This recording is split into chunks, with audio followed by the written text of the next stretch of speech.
Every time I look at things in my life and my children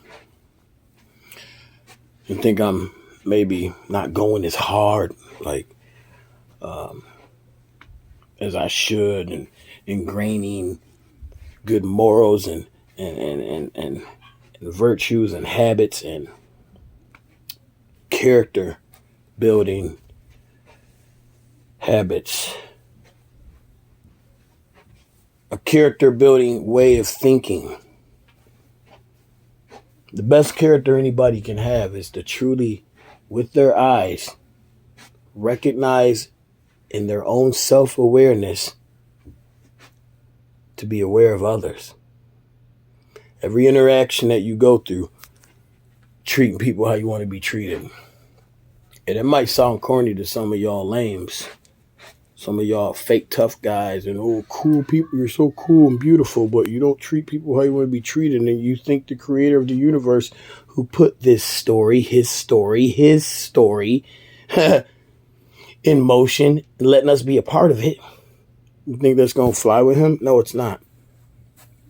You call it karma, calling it reaping what you sow, call it whatever. You can be a tough guy.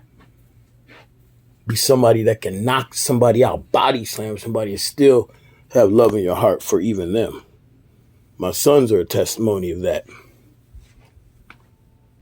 A testimony of that God is giving me the grace to do something right, at least one thing right. More than one, I know, but one above all others, above a lot. My relationship with my children and the type of young men and women I'm training them, trying to lead them to being by an example. I'm not perfect. I made a lot of mistakes. We've all made a lot of foolish mistakes. Every single person. There's only one perfect person. His name is Christ. And without faith in him, we will pay for everything we've done. But we have faith in him, all is forgiven. But my sons at their second wrestling practice, my son Joe, him and his brother Nate, his brother's undefeated. He has one defeat because a kid was tapping out. He had him choked up, but since he wasn't technically pinned, the ref didn't count it. But my son, having mercy in his heart, let the kid go. And then the ref said, keep going. The kid, took advantage of that moment and pinned my son. My son was very bummed out. But today, he was wrestling a kid. He won his first match. Nate and Joe won their first match for today. Their first match.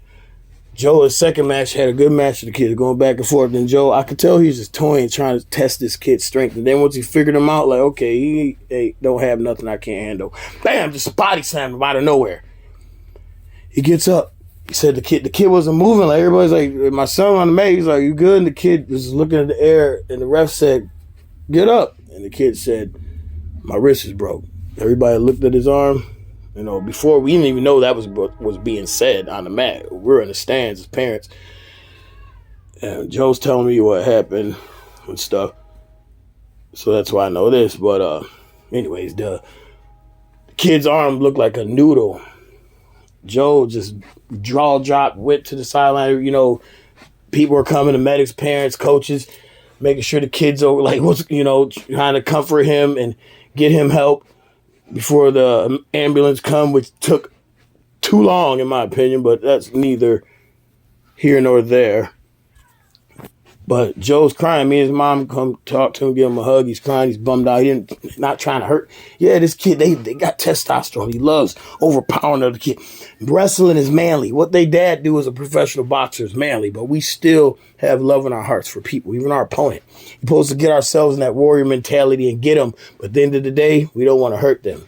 So that goes to show that it don't take a ruthless, heartless, selfish jackass to be a tough guy. The most strongest people are those with love. Hence the most high power, God.